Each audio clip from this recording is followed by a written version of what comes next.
Tonight on the Barely There podcast, we're going to unpack the new accountability era in Chicago. What did we take from the press conferences? We're going to also take a look at some new top 30 picks that the Chicago Bears brought into Halas Hall. We're going to get into some of Kyle's stat projections, and then we're going to talk about a little Cincinnati Bengals possibly coming to Chicago. All that and more next.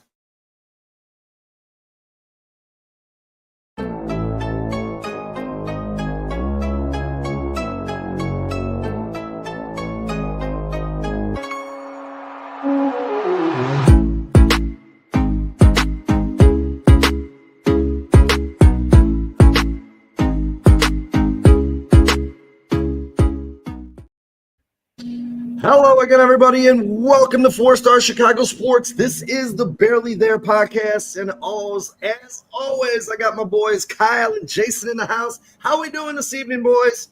Good, buddy. How are you? I am on top of the moon because of what I heard at Halas Hall over the past couple of days. It feels like the attitude has shifted. There's going to be accountability. There's so much going on and so much to unpack. How you doing, Kyle? Doing good, man. Ready to talk some Bears. Let's get into this shit. Yeah, absolutely. Before that, as always, let's pay some bills.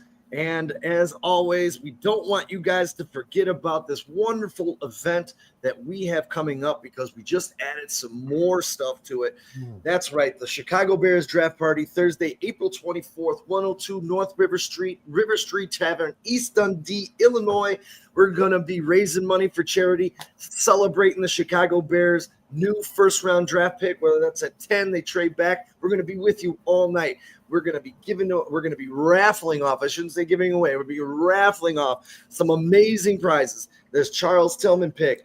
We got this awesome over-the-shoulder catch by DJ Moore in the snow versus the Falcons. Obviously, Dan Hampton. Our Cubs did drop one on the nose today, but that's okay. Hopefully, on this day, when we give you guys these tickets, they'll bring you home a W. And on this one as well. And just added, because everyone wants to remember Caleb Williams' first victory over that team up north. We've just added this wonderful baby to the prize pack. It has got the PSA sticker on it. It's Cario Santos' game-winning kick versus that hated team up north. Everybody's going to want to get a piece of this. So don't forget April 24th, not August 24th, April 24th, 102 North River Street Tavern. We'll be broadcasting live. You never know, a Bears player may be dropping in. We're working on it for you guys. We're always working for you guys, trying to build this community, make it the best Bears community there is out there. So let's get into some Bears nuggets to start because the Bears did get a brand new player today, former Minnesota Viking, Nahshon Wright. He's a 26-year-old former third-round draft pick. He's 6'4", 200 pounds. They're saying this DB covers a lot of ground. He's played 33 games. He has 37 total tackles, 5 pass deflections, 1 interception. He did spend last season with the Minnesota Vikings, mostly on their practice squad. He also had professional seasons with 3 years with the Dallas Cowboys. So I think this is, again, just another piece that they're adding. Maybe a depth piece, maybe a practice squad piece. Anything ring a bell for you guys with Mr. Nahshon Wright joining the team? I don't know. I think you're right. I don't think he's a starter. I mean, I think our DBs, our starting secondary is really, really good and solid. It is nice to see some depth there. It's also nice to maybe get a Minnesota guy and an interdivisional player in to maybe give us some insight on the Minnesota offense, the Minnesota defense, the inner workings, what's going on over there. Not to say that that's going to be the key to victories, but teams do that every once in a while. You see a guy in a practice squad for some reason, Bears sign somebody off the Packers squad or somebody else. Those things can happen, especially if you're going to be, a division rival or maybe even a potential playoff opponent later on down the road. But it's nice to see them gather up some depth at DB because that is definitely one of the concerns going into the draft, not just in the secondary, but for the Bears really all over. I think we've got a fairly solid starting core on both offense and defense, but we really need depth and we really need to start developing young players. Kyle, what do you think? I think it's nice to see them start putting the practice squad together. I mean, I think this guy listen, Minnesota Vikings weakest link is their secondary. You're getting a guy who couldn't even start for them, comes over to the Chicago Bears. I think this guy is most likely going to be just to fill in a roster spot for the 96-man roster going into training camp before they do their preseason cut downs. But yeah, eventually I think you ultimately not make this team and or be a practice squad guy, mainly a special teams player, even when he is here during training camp and preseason. Yeah, we got a question in the Erica chat. points out he's got a connection to Al Harris. Oh, well, Maybe there you go. Thanks for the info, Erica. I did not see that today. But we do have a comment in the chat, and I just want to get you guys' opinion on it really quick. What happens first? The Bears win a Super Bowl or a new stadium in Chicago? Super Bowl. Super Bowl?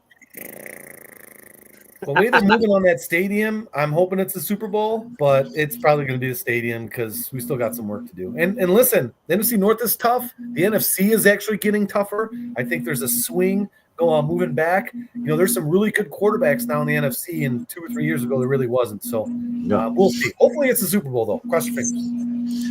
Did you guys hearing some feedback? No. I do a little bit. I'm not on my end. Exactly. Gone? Yes. I was gone. Okay. All right. Well, so this happened yesterday when these guys spoke, and man, what a change up north at Halas Hall. And it seems as though the first thing I took away is every player that went to that podium had the biggest smile I've seen on any of their faces in a long time. I think it's safe to say that the Chicago Bears seem to be ready for life without Matt Eberflus. And it sounds like Coach Ben Johnson is setting the tone early with the win now mindset at Halas Hall. It speaks to a sense of urgency and high expectations for this upcoming season. He's making a strong impression on these players during these early voluntary workouts, as we're going to go over some of Jalen Johnson and Caleb Williams and Tremaine Edmonds' comments that they had now. But the thing that I took away was two things, and I'm going to get you guys on this before we head to these comments: the win now mentality and the word dominate. Because the word dominate was used by a couple separate players at that podium yesterday, that it was a key word used by Ben Johnson.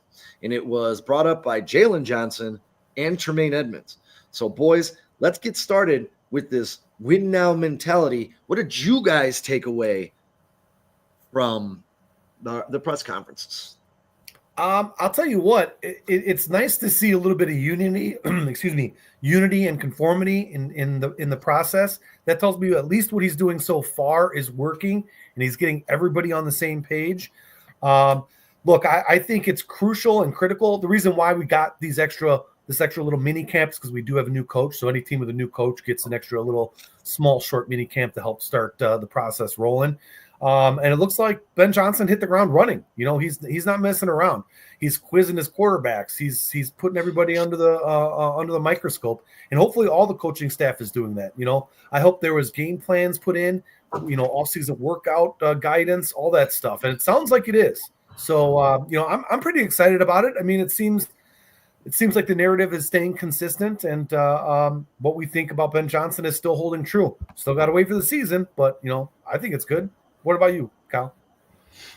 Real quick, I want to get to some of the people in the chat here, guys. Thanks, Daniel Jeffries, for joining us.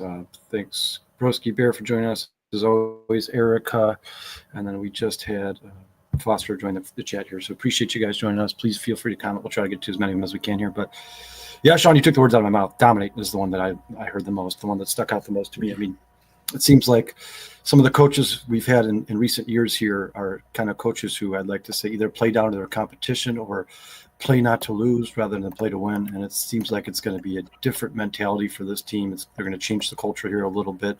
It sounds like they're going to try to dominate every single game they play. They want to win by double-digit scores every single game, even if they are killing them. this. I know a lot of people in the NFL talk about this, like, oh, well, you're up by 3 touchdowns. Maybe it's time to take your foot off the gas. I don't think this is that type of coaching staff. I think they're going to try to set the tone for the NFC North and try to show people exactly who they are. And then another thing they talked about is that really made me happy from a couple guys, particularly Tremaine Edmonds, was that he said Ben Johnson certainly commands a room. This is not a guy who, when he talks, you can kind of goof off in the background and nobody cares. You're not held accountable. This is a guy who, when he talks, people listen. And I love that Jalen Johnson talked about immediately. You guys heard it. He said, listen, the thing that's most important to me is accountability and calling people out for their mistakes. That's what needs to be addressed from day one until the end of the season. It's not just calling them out. It's taking action, making examples of them, so on and so forth. It's just something we haven't seen here in a really long time. And you know what, Kyle, you're right. I think what he meant by that too is not just coaches calling out players, but everybody calling out everybody. If there's a mistake, we need to find it. We need to fix it. I don't care that it was a mistake. We need to know what the correction is, and then let's do it. It's straight and simple and right to the point. It's what you want to hear. Yeah, and speaking of Tremaine Edmonds, we could start off with him. Tremaine Edmonds said he could feel Ben Johnson's intensity when the coach delivered his opening message to the entire team yesterday. I felt that confidence. This guy is the real deal. That right there, when you hear, I think, I know there's been a lot of talk about this gentleman, Tremaine Edmonds, not living up to his standards as a Chicago Bear. But I just have to say this. It's tough to play defense on the 27th ranked defensive line in the NFL. But his 2 years in the Bears, he's yielded 223 tackles, 5 interceptions, 15 pass deflections, and 2 forced fumbles. I'd love for that to go up. I don't want to go as far as to say this guy's the heart of the defense, but I do have a feeling that Dennis Allen is going to bring the Pro Bowl capabilities out of Tremaine Edmonds. What do you guys think of Dennis Allen's effect on Tremaine Edmonds moving forward? I think he's probably right. I think Tremaine Edmonds might be a little bit small for what he wants, but, athletically, I think he's there. And I think the additions to the interior of the defensive line is really what's going to help. Brian Urlacher, when we had like Ted Washington and Taylor, the dude, they had a great season. I think the 2-3 seasons were like his best. I mean, it really helps to have 2 giant dudes in the middle that are running at the quarterback, driving him crazy. You're going to get deflections. You're going to get interceptions. You're going to get those hurries that really help a linebacker look really good. I mean, it's going to help the secondary look good too, but it really shows at the linebacker level. But I'm hoping and crossing my fingers that Dennis Allen can fix the defense, because I don't think it needed as many fixes as maybe the offense does. But we still are short of a linebacker too, like we were talking about a week or so ago. So we'll see. I mean, a third linebacker will help a lot too. Yeah, I mean, overall, I think that just the entirety of the team, the expectations are going to be higher. I think they're going to kind of set a new bar, new standards here in Chicago, and I think that all starts with the middle linebacker and the quarterback. I mean, the guys who are supposed to, you call them the quarterback, the defense, the Mike linebacker, whatever you want to call them. I think Tremaine Edmonds is going to have to play that captain role under Ben Johnson. I don't think it's going to be the situation where the Bears have new captains every week and do that cute stuff where they're trying to give everybody a participation award. The expectations here are going to be high. And the bottom line, Sean, is I believe if Tremaine Edmonds can't get back to that Pro Bowl caliber talent, he probably won't be playing here very long. This will probably be his last year in Chicago. I think Dennis Allen knows exactly what he wants in order to make this scheme work. And if Tremaine Edmonds is one of those guys who just doesn't fit that scheme, he probably won't be here much longer. But I do expect 100% for Tremaine Edmonds to get better. I think you guys heard it from Ben Johnson's mouth the first time he talked as a Chicago Bears head coach. Nothing about this is going to be easy. This is going to be a lot of hard work. We're going to work hard. But these guys are probably going to work harder than they ever have before. I think a little bit of a shot at Matt Eberflus. I believe him. When he says stuff like that, I believe him. And I think Dennis Allen has always been one of those guys who is extremely good at holding people accountable. And they've built the perfect staff here, guys. This is a staff that has much experience, youth, knowledge, and these guys, they know what they want, they know what they expect, and if you don't fit that role, if you don't fit the mold, then you're probably not going to be here anymore. I was going to go to Jalen Johnson next, but since Erica brings this up, A.M. Rappaport said today that Caleb will absolutely be miserable to be great under Ben Johnson. Guys, I'm going to play that for you because I really wanted to chop this up with you guys. So let's take a quick listen. So Caleb Williams said all the right things, and I think he has and will continue to do so. He wants Ben Johnson to challenge him, wants his offensive coaching staff to challenge him, it's going to be really hard. And I know he's ready. I know he thinks he's ready. But I don't know if he truly understands what it's going to be like just to go from good. And Caleb Williams was good last year, certainly had his moments, kept the ball out of the hands of the opponents, kind of kept some drives moving, probably took too many sacks, got a little too beat up. So there was certainly some good there. But to be great, to be one of the actual greats, which his talent should allow him to do, Kyle, it is going to be really miserable. And Ben Johnson has been incredibly successful in Detroit. Is he the most pleasant person to be around during the season? I don't think he is. It's going to be hard. And I don't even know if right now Caleb Williams understands, but like on a Monday night in November, it's going to suck. Okay. And if you want to be great, it has to suck. And so, yeah, like it's all smiles now. He's out there. He's looking cool. It's a lot of positivity. To get where they need to go, he has to embrace being absolutely and utterly miserable. Boys, what do you think of Ian Rappaport breaking down that for us on the rap sheet today? I think he might be right, because I was listening to PFT with Florio and Chris Sims. And Chris Sims had mentioned one of his first experiences. Head coach comes in and just starts screaming at him. And he's like, what happened is over time, Gruden was always beating him up, verbally, testing him. It's almost like playing crowd noise or loud music, in a stadium if you're going to go to, like, say, Minnesota or Seattle. And then he said that once he got to the game situation and there wasn't a coach behind him, it seemed like it was so much easier to play quarterback. So, I mean, Chris Sims isn't necessarily a Hall of Famer, but, those insiders are taking a lot of information from a lot of other quarterbacks and professionals in the league. So I'm willing to bet that he's probably right. I mean, listen, pressure creates diamonds, right? The void, the absence of pressure is a vacuum, the vacuum of space. So hopefully it holds true. And, Ben Johnson gets him on the right page, gets his fundamentals correct, and be miserable during practice and be happy at the end of the game when you win it. Yeah, we've heard multiple coaches on this team now say, hey, listen, anything worthwhile is going to be hard to achieve or accomplish. And that sounds like you guys hear these same things being repeated over and over and over again. This is going to be a very, very hard, there's going to be hard practices, it's going to be a hard process. I think the coaches' expectations of these players will make the players expect more out of themselves. And that first and foremost, Caleb Williams more than anybody, because we know they've talked about 100 times, this is a quarterback-driven league. The most important thing on a football team is the marriage between the head coach and the quarterback.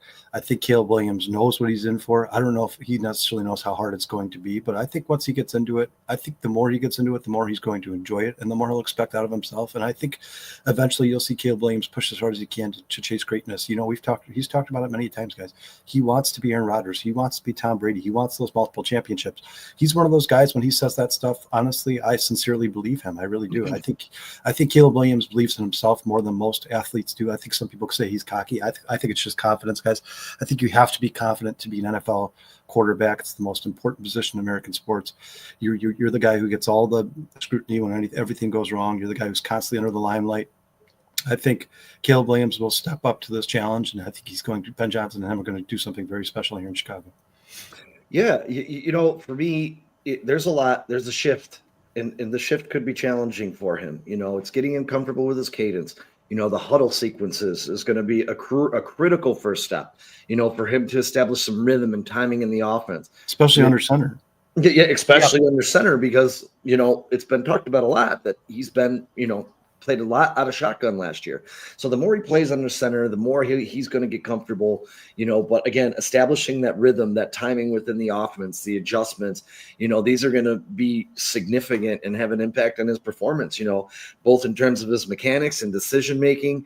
I'm really hopeful under Ben Johnson that these are the things that will be instilled very, very quickly. And it does seem to me, and I think to everyone on this panel, that Caleb Williams is a very intelligent kid. I think he's going to be able to pick up on a lot of this stuff and hopefully be ready. But if he's not ready by week 1, once game time starts, maybe you say week 4, week 5, he really starts to pick it up and starts moving on, I think it's going to be a slow burn up front, not all the wins in the front and then lose the end of the season. I think it might be a rough start to the season and a much better second half. That's what Well, I mean. That's how you know you're doing it right? They've already talked about it. I mean, they said that this is because he's making this transition to he's most likely going to be under center more often than not. They're going to ease him into this, and they're going to slowly expand the playbook as the season goes on. So I do expect the Bears offense, I don't want to say vanilla, but to be somewhat vanilla to start the season because there's just so much there's only so much Caleb can take on at a time. And I'd like Sean, you said he's a very smart guy. That's no disrespect to Caleb Williams. There's nobody in the world who can learn a playbook this thick in 2 weeks. It's just not realistic expectations. It's not practical. And now you're not just talking about learning a totally new playbook. I mean, you're talking about learning a totally new playbook under center. I mean, you're completely. This is Caleb Williams did not spend a lot of time with his back turned to the defensive line last year. You guys know every time you come out from under center, you do that turnaround. You turn your back to the defensive line, the offensive line. This is going to be all about trust and timing. That's what it is. This is purely going to be about trust and timing. These guys have to be on the same page, and I believe that Ben Johnson is capable of getting these guys on the same page. There's one thing I do want to ask you guys real quick before we move on. Caleb Williams, you guys noticed that when they asked Caleb Williams about college prospects, about NFL draft prospects, did you notice what he said? No. He said, I think that when these new guys get here, they're going to have coaching from guys like Joe and Darnell. So the first position that he referenced was the offensive line. Mm-hmm. That was the first position he referenced. And then after that, he said, or even some wide receivers or running backs or tight ends. You didn't hear him say cornerbacks or linebackers or safeties.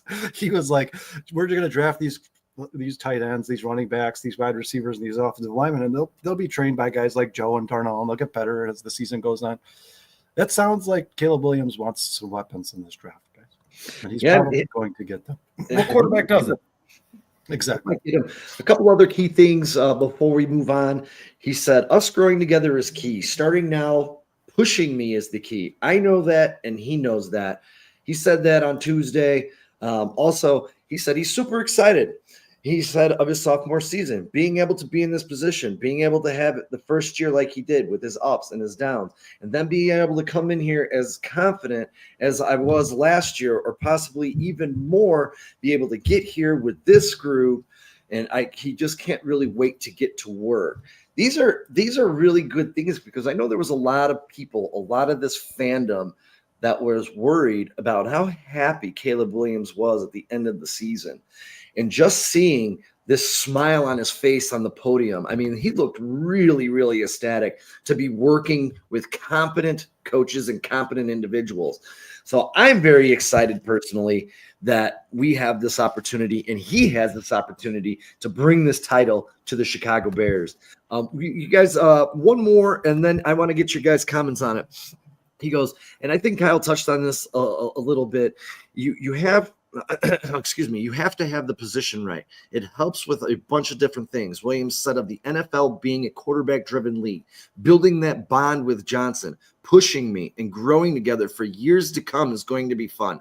I can't wait to be able for him to help me and learn more about ball, because he's super smart and super sharp. So this is what I was saying when I came on to the show.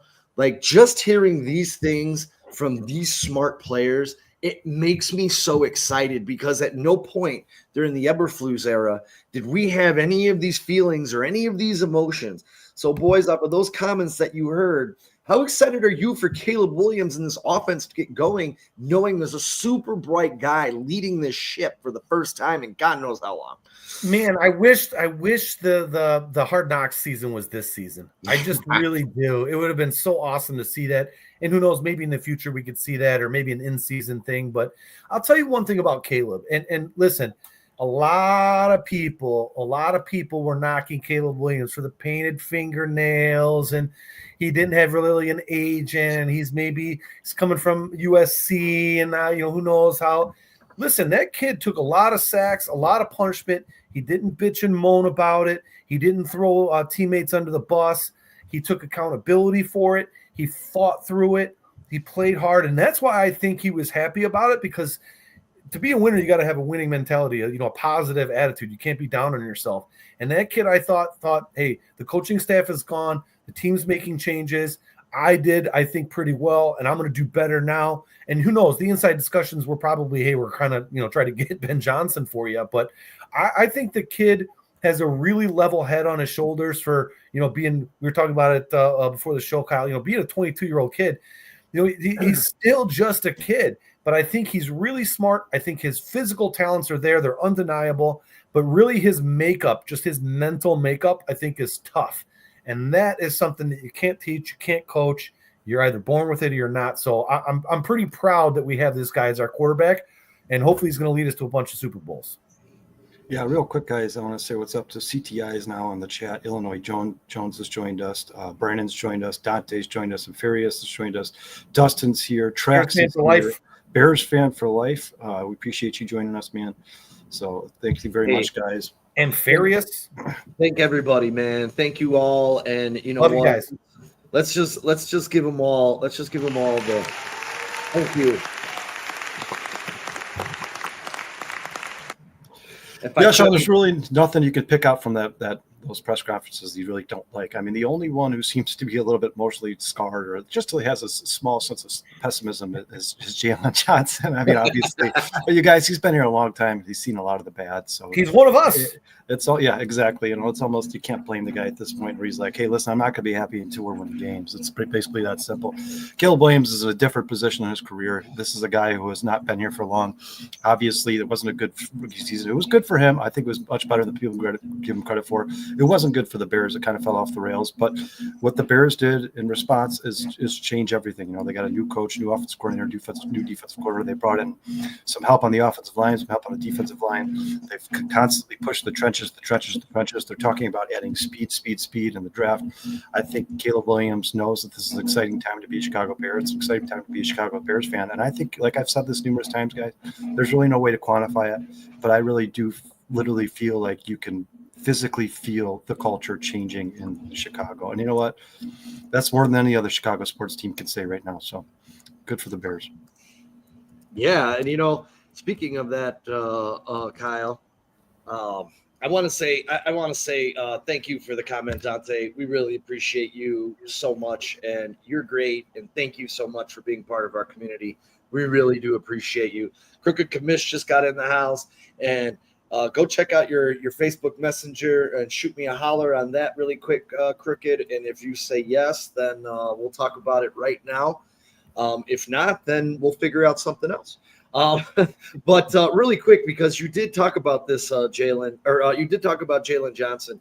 We did get this quote, and this is one of my favorite quotes because I love Jalen Johnson outside. You guys know he hangs on my wall of fame here. But Jalen Johnson, if he's getting excited about the changes this offseason, he goes, I've been through it many times. I'll get excited when we start winning games in November, December, and things turn into the playoffs. And he followed that up by saying, hype don't win no games.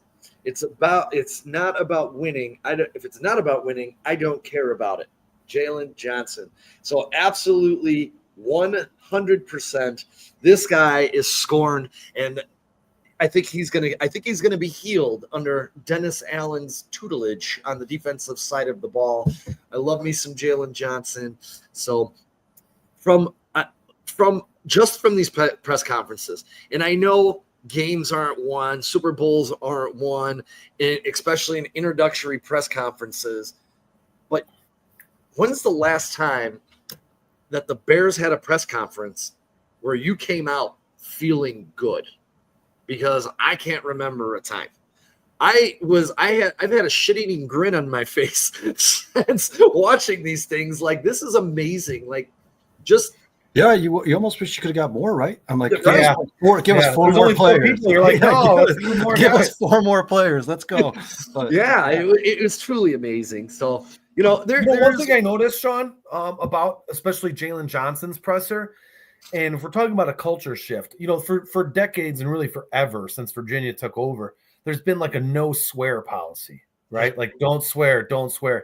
He swore a lot. And I know Jalen Johnson does that a lot, but he seemed to be a little bit more carefree with it. And I don't know if that's because Virginia's gone now and maybe they're loosening up some of their policies, but I think the message, and I'm hoping the message is from the coaching staff and ownership, is be positive. Let's not worry about little stupid swears, because they're swearing all over the field. They're saying God knows what. We don't probably even want to know what they're saying on the field, but just be on the right. The message still has to be the same, regardless of the context and the their grammar. The message needs to be the same. And he maybe was the only one that really said it, but it is really all about winning. There's no other reason why you're on the field. It's not like you're some, podunk team. We're the charter franchise. The league wouldn't exist if it wasn't for the Chicago Bears and George Halas. So I guarantee you George Halas swore at people, but it's good to see guys getting passionate and ready to win. And I think because Jalen Johnson really didn't say anything bad about the rest of the team or the coaching staff or anything. He was more of like, look, I don't care about how good we're doing this offseason. I want to win in November and December. So I can't agree with the guy more. Yeah, and it almost seems like they have this. There's like this sense of arrogance amongst them, man. Especially Darnell Wright, particularly. There's like this sense of arrogance. Like he's just kind of smirking, laughing, chuckling. He's like, I won't answer that question. You guys will see. You'll see like how I compare to Sewell and Sewell, and just all the responses. They just seem like, we've heard them in the past say, Sean, they've addressed the situation on hand in the press conference where they're like, you'll see, just wait till training camp, watch what we do. This year they're not even doing that. They're just kind of like laying low, like we just got to get started, we got to get to work, we got to work hard every day. And it's like they know, it's almost like they know in their heart of hearts what we're about to see, and it's going to be a very competitive, good football team that's only going to get better as time goes on. And remember, guys, this is a very early process. I mean, Ben Johnson just got here, like you guys are talking about. These are introductory press conferences. These guys, Jalen Johnson said himself, yesterday was the first time I've seen these guys in person, so I don't really know what to tell you about them other than the fact that they definitely command a room. Like, these guys know what they're talking about. They want to win. And you notice that almost all of them said, Ben Johnson has us under the belief that we are ready to win now. We can win football games right now. This is not going to be a long drawn out process. But you know what? I'd be happy if the Bears made a playoff game and maybe won, and then got knocked out after that. I don't expect them to win a Super Bowl this year. I don't think many people in the building expect them to win a Super Bowl. That's very unrealistic, especially with back learning a brand new system under a brand new head coach. Yeah, but I certainly think that that's their goal and their expectations for sure. If they you could be this year's Washington, right? There's no reason why you couldn't be. Yeah, absolutely. You know what, too? There's a thing called losing responsibly. You see the effort. You see everything out there. You don't lose like you did last year. You lose a game 28-26 or 28-24 or something, but you saw a solid game plan. You saw solid effort. You saw cohesiveness. You saw the plan working. That's more or less whether the Bears finish over 500, which we all hope they do every single year, or not. But that's what I want to see. Competent football, good game plans, enough of this crap that we saw last year, because I'm with you, Broski. Last year took a part of my soul as well. It was really tough last year. Excuse me. Well, Sean, I think that matters a lot. If you're not going to make the playoffs, I'd rather be the Bengals of last year than the Raiders. Like, at least the Bengals know they have the offensive star power. They know they have the quarterback of the future. They know if they just address and tweak a few things in the offseason, this is a team that compete for a championship. That's where you want the Bears to be at the end of this season, right? Yeah. You just don't want them to be this team, one of these teams that's kind of like stuck in no man land, where like we really don't have a quarterback. Do we have a quarterback? Is Geno Smith a good quarterback? Is Sam Darnold a good like the Bears they can see the goal they can see the light at the end of the tunnel. They just have to put in the work to get there. That's all. And I believe that they have a good coach. Like Jason said, they are certainly. I don't believe they're deep enough to win a Super Bowl this year, but man, their starters. It's starting to come together here, guys. I mean, that offensive line, the interior of that offensive line, is going to absolutely dominate the NFL. This is going to be one of the most exciting seasons in Chicago Bears history, and we don't even know if they're going to make the playoffs. And we're still more excited. The draft this is one of the biggest drafts I think that I can remember in recent history, except for maybe the Caleb draft. I loved I mean, dude, he's awesome. The Mitchell Trubisky draft was big, but then we were all like, what the hell? Who is this guy we just picked up? But I think this draft is most important because this is, I think, the foundation for the next 10 years. Yeah, we have, our quarterback, but some of these guys that are on the team right now are not going to probably be on the Super Bowl winning Bears, their next championship. That's just the fact. I mean, what did Ditka say when he came on? Like, hey, good news is we're going to win a championship. Bad news is some of you ain't going to be here to win it. That's just the truth. It's just the nature of the game. I love So it. This is like the foundational pieces we don't necessarily need, and we would all love all blue chip players every draft, but it's those second, third round guys. Maybe it's the fifth round guy. We'll get into a couple guys later, these top 30 visits, but maybe it's one of those guys. You never know. It's those foundational pieces and the guys that you don't ever really hear about that sometimes are the backbone of a team that we don't know as fans, but in a locker room, everybody knows, man, these are the dudes. This guy works, so I'm going to work harder just like him. That's what we're looking for in the draft, and I'm hoping that's who we get. And we'll see. I mean, hopefully we get a Super Bowl soon before that stadium. No, I don't think Kyler Gordon's a household name across the United States of America, but you know how much he means to us as Bears fans, and you know how much he means to Dennis Allen and this team. I know exactly what you're talking about. I mean, it's the best sport to notice those guys. It's hockey, like the Andrew Shaws of those Hawks championships, the guys that nobody ever talks about, but they do so much. And you're right, Jason. It's time for the Bears to start adding as much of those guys as they possibly can. They don't all have to be superstars. They just need to play their role. That's it. And I think you guys heard one of my favorite things that Ben Johnson said. And listen, I'm paraphrasing, so I don't know the quote exactly, but he said, we like the free agency and this draft, the free agency and draft, they have the demands to meet those needs. This is a good draft for the players that we need. And they may not be the best players in the draft, but we need offensive linemen. We need defensive linemen, a really good defensive line draft. We might need another receiver or running back, really good deep receiver draft, but not a lot of front end talent, but deep receiver draft. And then the running backs. I mean, this is one of the best running back classes we've ever seen. And the Bears badly need a running back. This is not stuff he's saying. This is not just stuff he's saying to appease the masses. This is true stuff that he believes. And I love how transparent Ben Johnson is. He's not one of those guys. We talk about how often Pat Eberflus, I'm sorry, every time I just think about Jason saying the process just makes me laugh every time, but it's not the same situation here anymore, guys. This is stuff that fans want to hear. And I can't wait to get to these press conferences and listen to them. It's exciting. We got Bears fans for life. We got the twins confused. That's Kyle. It's Kyle. I love it. It happens every week. It's a wonderful thing. That's how you got to show the comment. Yeah, so we'll hide the comments. You can see my name there, guys. No, that's awesome. Bears fan for life. It happens every week. We just wait for it. It's great. It's great. Yeah, don't feel bad about it, man. It happens to me on a daily basis, my entire life. Don't worry about it, brother. I was gonna say really quick that Crooked Commish and reached out to me earlier, and I forgot to talk to you guys about this pre-show, but he would like to do cross shows with us, and he would like to come on with us next Wednesday and talk Chicago Bears football. So we might have a fourth guest if everything works out. He said as long as he can get it worked out. I think he said get off work or whatever works for you.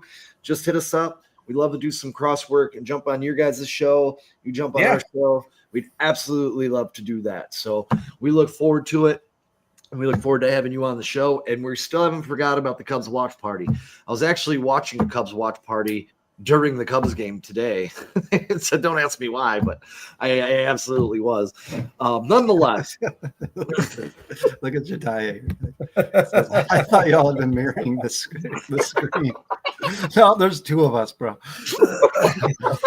Hey, Brandon, if you're out there, hop on, dude. Hey, Bears fan, you don't owe me anything. I appreciate you being here is payment enough, man. If anything, I owe you a couple cold beers. Hey, I appreciate you, brother.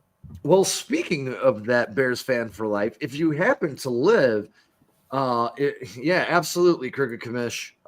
It was a tough one today, but that's going to happen, and I don't think we'll see Shota give up that many home runs. Hopefully not. What hurts more, losing Justin Steele again for the same injury or the loss?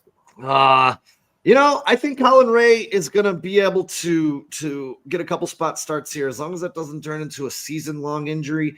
The only thing that does suck about it is Colin Ray gets his first start against the Los Angeles Dodgers, so that kind of sucks.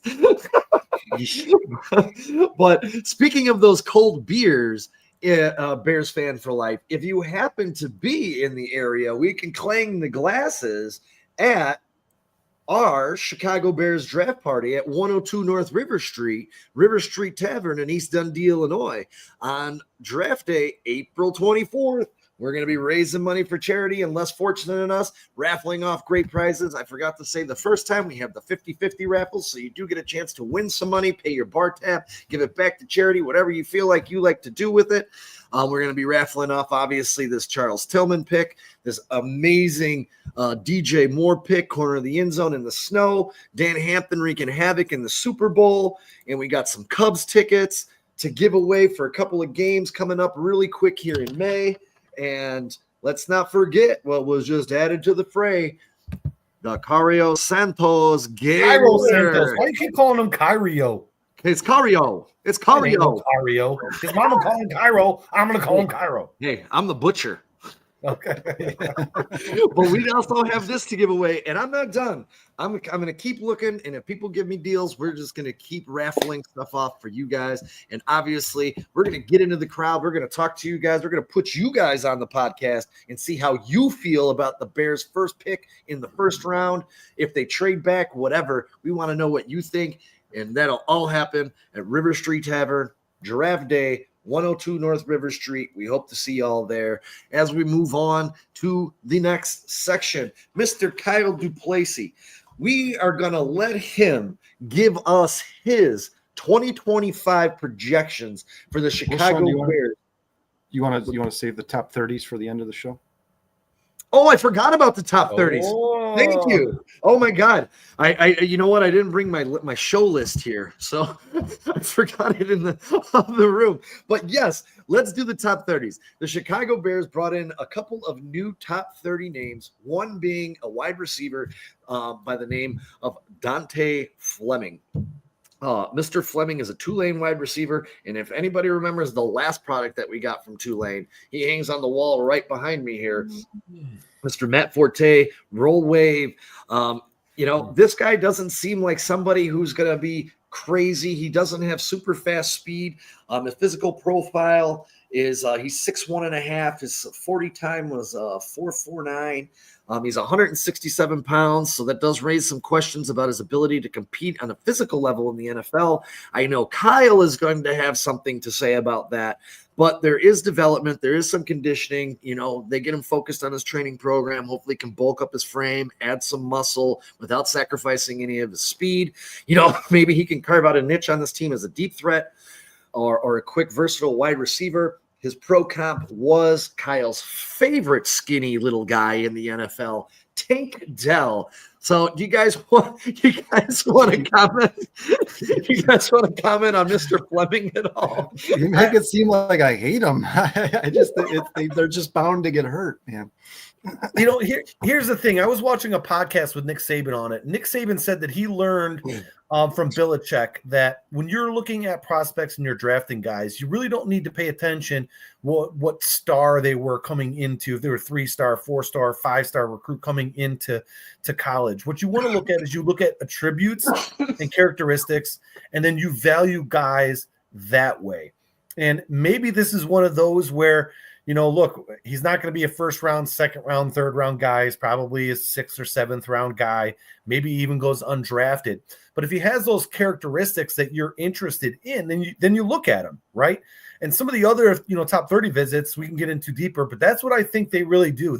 They have a type, and it's not necessarily all about physical traits. It's sometimes about the mental aspect.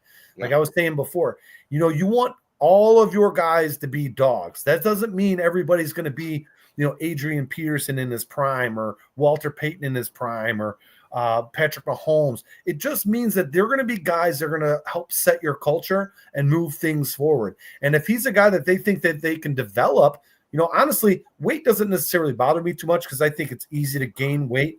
There's nutritionists, there's a whole system there, there's doctors, there's nutritionists, there's everything there to help them gain weight. So that doesn't bother me. It's about skill set and availability and, toughness. And hopefully that's what they're looking at. And I think this is not a pick to throw people off or anything like that. This is a top 30 visit because they see something in the kid, and maybe they talk to a coach. Maybe it was somebody else that's on their staff now that maybe was on that Tulane staff. But I mean, hell, dude, if he's got 1/10 of the talent and grit that Matt Forte did, because if you remember, Matt Forte was like 75% of the offense for like 10 years. So if he's anything even remotely like that, we'll be all right. Yeah, I wish. Yeah, I think this is mostly just the Bears doing their due diligence. Yeah. You see a lot of these guys that the Bears are having top 30 visits with who are projected to be late round picks or even go undrafted. I think these guys, what the Bears are doing for me personally is I think they're worried about maybe they can't add that wide receiver 3 early in the draft or in those middle rounds. Yeah. They can't add any draft capital. So they're cross their T's and dot their I's and hoping maybe they can find a diamond in the rough. They want to meet these guys personally and see what kind of personality they have. Maybe they're trying to meet as many of these guys as possible and see if they can turn one of these guys into a bona fide NFL player. I don't expect any of these late round picks to be stars, although we've seen it in the past. The chances of that, the odds of that are very low.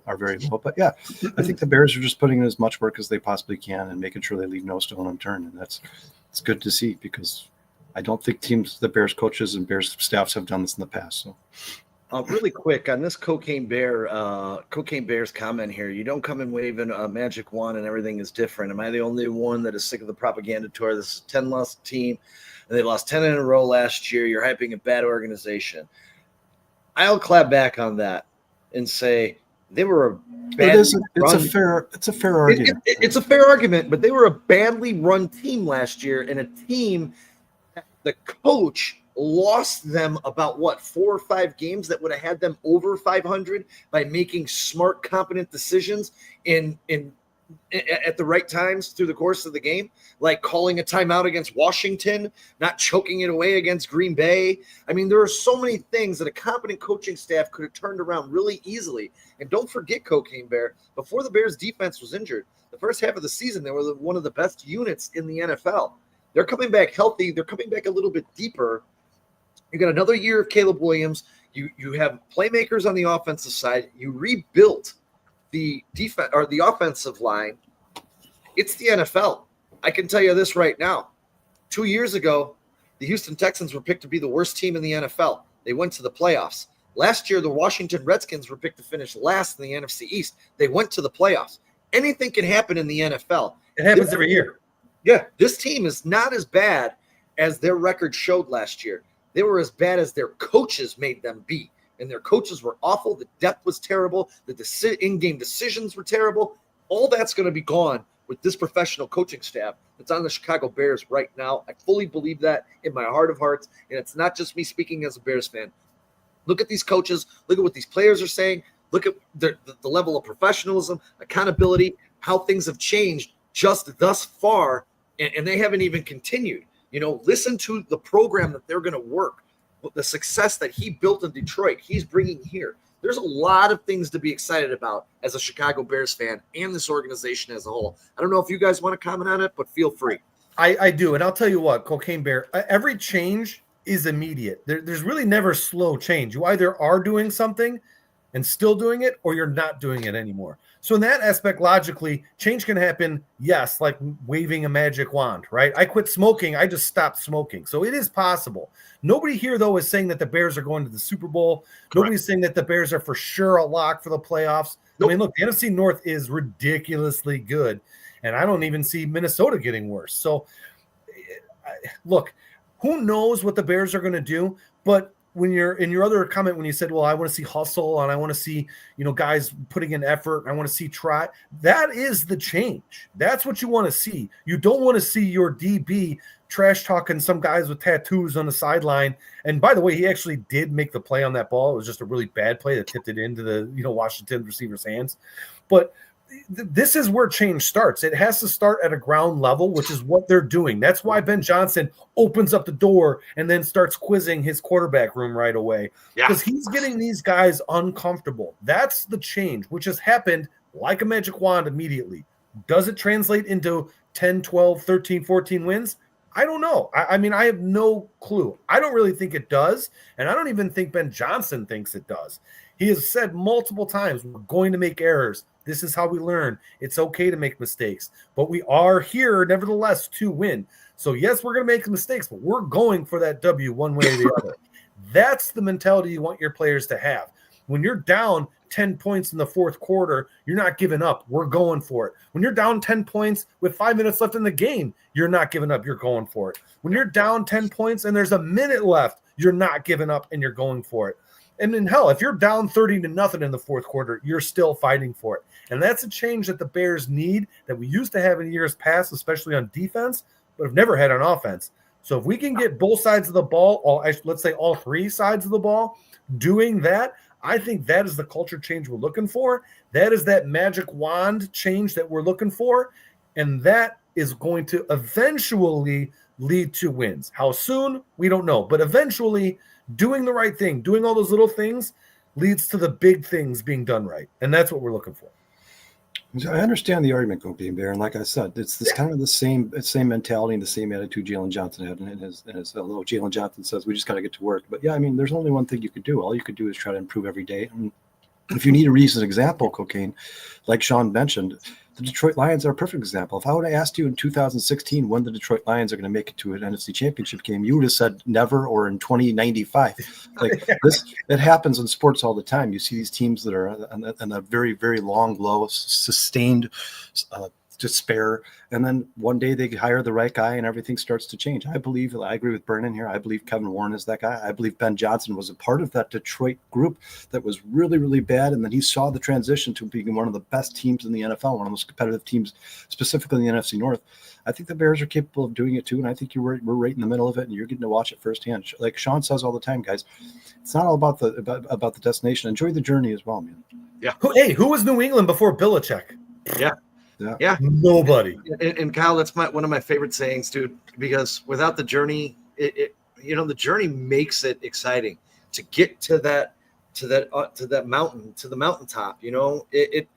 I don't mind. Like if I can use the Cubs as a reference, them losing back-to-back years in the NLCS and then to go win the World Series. Yeah, those 2 years were painful, but you got to that third year, which was the ultimate prize.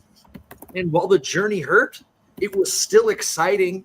You shed some tears, you enjoy it, and then you get to where you want to be. And I kind of feel the same way with the Bears. And I like your comment here, Cocaine Bear. The playoffs may not be on the bingo card for the Bears next year, but I agree. And that's kind of what we said earlier. Show us some hustle, show us pride, just go out there and win or try and win football games competently, something that hasn't happened on the lakefront for a couple of years. So I'm very, very optimistic about this new staff and the direction that the Chicago Bears have taken. You guys, one of the oldest cliche statements in the history of speech. Rome was not built in a day. This is going to be a process, but enjoy the process. Yeah, and Erica, get comfortable being uncomfortable. 100%, man. Like, this is what I'm saying. This coaching staff, they got it. They got it. Now it obviously has to play out on the field, but everything that's played out so far has been just right. Every single comment. And the Bears are doing things we've never seen before, guys. You can tell they're changing because they're doing things with you guys. The Bears always try to think outside the box and be cute. Everybody wanted Caleb Williams. The Bears got Caleb Williams. Everybody wanted Ben Johnson. The Bears got Ben Johnson. Kevin Warren will not put his name on something that is an embarrassment. He demands success. He demands championships, and I think the Bears aren't far off. I think that's just going to be a couple-year process. We've talked about this numerous times now. This transition for Caleb Williams and a brand new offense under center is going to be tough. There's going to be some growing pains. There's going to be some moments where you're like, oh, God, same old Bears. Probably going to be some drop snaps, miss snaps. Yeah, for sure, definitely. But as long as you can see the progress, as long as you can see the game by game or even month-to-month progress, that's all that matters, guys. It's going to be a long, long process, and I can't wait to watch it. I cannot wait. And I agree with Dustin. It's a fair argument to be made that Bears fans should have me a show 100%. instead of a tell me. I don't disagree with that at all. And again, I'm not sitting here saying the Bears are going to the Super Bowl. No, I think the Bears are going to be a very different, well-run football team last year. And we're going to see huge differences in just the way the personnel, the schemes, the game plans, how everything is put together. And that's what I'm looking for. I think they're going to be a competitive football game. I don't think they're a football team. I don't think they're going to be blown out of football games. I think they're going to be, if I may, biting ankles and doing whatever, Biting kneecaps. Yeah, he's coming. He's bringing that here. And I love it. I love it 100%. So, Kyle, before we get too far off, you had one more top 30 that came in, and this is a guy we should all be excited about because the Beast has him rated as the number 4 guard in this draft. Yeah, so please, I apologize, guys, if I butcher his name, but Jason knows it better than I do. But Jonas Savianea, he's 6'4", 324 pounds. He played tackle Arizona. You guys, he is projected to be an offensive guard in the NFL. He had a remarkable 40 time for 324 pounds. He runs a 4.95 40. His role on Draft Buzz is multi-role offensive lineman. He's projected to be a mid-second round pick. His position rank amongst offensive linemen is 9. Amongst guards, I think, Sean, what did you say was 6? He was 4th. He was 4th on the Beast today. Yeah, so 4th, which makes sense because, like we said, projected mid-second round pick, guys. His overall rating on Draft Buzz was 86.5. Pass blocking was 86. He definitely needs some work in the run game, guys. His run blocking was 64, so that's definitely where they think his biggest weakness is. And surprisingly, guys, his NFL comparison was darn all right of our own Chicago Bears here. Part of his bio said, through 3 seasons in the desert, I'm going to call him I'm going to call him Jonah, guys. I'm not even trying to Jonah last day over and over. But, Jonah demonstrated remarkable durability and adaptability, logging over 2,400 snaps while seamlessly transitioning between conference affiliations. His final season saw him post an impressive 82.7 pass blocking grade while allowing just 4 sacks across 738 snaps, showcasing the kind of pass protection and stability that NFL teams covet. Some of his strengths here, the ones that stood out to me, guys, are massive frame with rare thickness through his core and limbs, create an imposing presence that smaller defenders struggle to navigate around or through. Shows impressive patience with timing with his punch, delivering jolting strikes that consistently snap defenders' heads back at the halt movement. Demonstrates natural power to create movement on down blocks, particularly effective when working in tandem on double teams to clear rushing lanes. Some of his weaknesses here, guys, I just did the first 2 here. Athletic limitations become apparent against speed rushers. So this is one thing they say. Even though he can run fast, his quickness lacks a little bit, guys. He's slow from side to side. So forcing him to open his hips early and creating vulnerability to inside counter moves. Struggles to maintain consistent pad level in the run game, often rising up on contact and sacrificing leverage against more explosive defenders. And then just put this in here real quick. This is part of the scouting report, just because we mentioned earlier. The tape shows a player whose future in the NFL lies inside at guard, guys, where his massive frame and power-based skill set can be maximized while minimizing his athletic limitations, like we talked about, that side-to-side speed. Jonah's experience at tackle provides valuable versatility, but his combination of size, power, and technical refinement projects him as a potential day-one starter at right guard and gap-heavy run schemes. Yeah. I actually, when we did our O-line, this is one guy that we didn't do, and I kind of felt bad about it because of everything. He seems to be a really good prospect and someone who could make a difference for a team. Maybe it'll be the Bears. I did read earlier that they're picking up a lot of steam on this particular gentleman, Jonah, and Travion Henderson. So a lot of steam being Sean, you know what's interesting? You guys said you watched the Bears 1920. I forgot what do they call those videos? It's not the Bears 1920. It's 1920. Yeah. So which is the address of Halas Hall. Well, it's funny, guys, is we always hear these rumors come out, and we're always like, yeah, but there's rumors. This could be something somebody made up. But you guys saw that the cameras were in the combine draft room with the Chicago Bears GMs, coaches, and they were listening to what they were saying. Now, obviously, in that video, you never heard the player's name, right? But the people running those cameras, who probably work for the Chicago Bears, there's too many people hearing this stuff not to start spreading some of this news or some of these rumors. I believe, Sean, 100% that they are keeping a close eye on Henderson and they are keeping a close eye on Jonah here, because I think that a lot of these rumors we hear in the NFL are factually based rumors. And I expect that we all know the Bears are going to draft a running back. We all know they're looking to add depth to the offensive line. I think both of these guys could be very, very high probability for the Chicago Bears in the draft. And I'll tell you what, I think these 3 picks. Well, I'm sorry, what'd you say? No, I was just saying to Cocaine Bear, I like all 4 of those picks, and if the Bears ended up with those guys, I'd be jumping over the moon. Absolutely. And if you look at the picks that just recently came in, these top 30 visits, there's 2 offensive linemen, that a wide receiver. They're talking about Travion Henderson. Dylan Fairchild and Addison West are two big interior offensive linemen that they looked at as well. Yeah. They're guys that can set an edge and push and they get into the second level, but they're also not guys that are going to be there. Well, they'll be there, but they're not going to get picked in the first, second, or third rounds very likely. They're going to be mid to late round guys. And even if you're looking at Jonah there, he's a second round pick. Maybe he creeps into the first, but he's probably a second round pick. I think that tells us two things. I think it tells us exactly what kind of offense that they're going to run. It's going to be a heavy, heavy run offense. It's going to be guys that are nasty and aggressive, guys that are better at run blocking probably than pass blocking, believe it or not, because really the run game is going to open up that passing game and give Caleb the time he needs. But it also is telling me that if they're looking at linemen that are maybe going to be there in the later rounds, maybe they are either going to trade down with that number 10 pick, or maybe they are going to go with some big time skill player that we're not thinking of. So it's just something to really think of when you look at these, these scouting reports. These guys are big, like Dylan Fairchild, 6'5", 318, huge guy out of Georgia, not a small school. Addison West wasn't, on anybody's radar by any means, but 6'3", 300, out of Western Michigan. He's kind of a stud. He's got really good blocking, really good run blocking rates on Draft Buzz.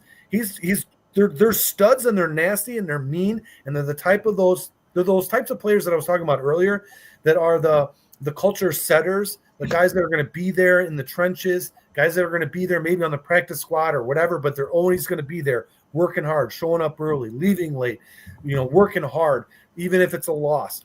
But it's really telling to me that they're looking at those offensive linemen later in the rounds and not early in the rounds. So maybe that Calvin Banks isn't what they're looking at, or maybe they are. Who knows? They could be misdirecting us. But it might very well be one of those big, flashy guys at 10.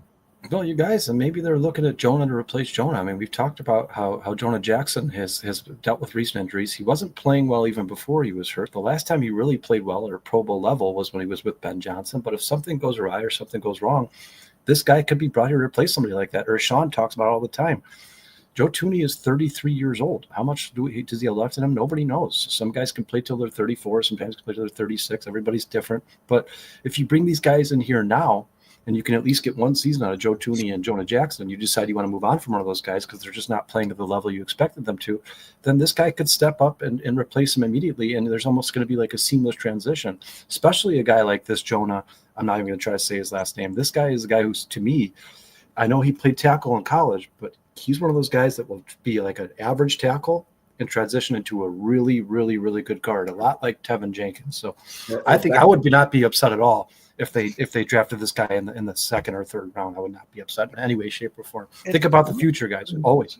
Yeah, and these young guys are going to get to learn from and get tutelage from Joe Tooney and Jonah Jackson and Tolman, so that's something to consider, and Darnell Wright. So that's something to consider too. We talked about it a couple of weeks ago. How it was really smart by Poles to structure a lot of these contracts that you're pretty much out of if you want to after 2 years. You can just get out of it. He's always been good at that. And two, for Erica and Cocaine Bear, going back about Connerly, I love it in the chat. I love it. I love it so much. I've seen Connerly fall to 39. I've seen him drafted on some of these mocks at the end of the first round by the Chiefs at 31. But I have also seen him slip into the second round. I kind of say I don't think we can take him at 10. I think that would be a little much. Maybe if that's a trade back, if you can trade that pick back and you can draft them around 20, because I do kind of agree with Cocaine Bear there. I don't know if he'll be around at 39 or 41. There's a possibility that he won't be, but I don't know about drafting him at 10. I think that would be an extreme reach.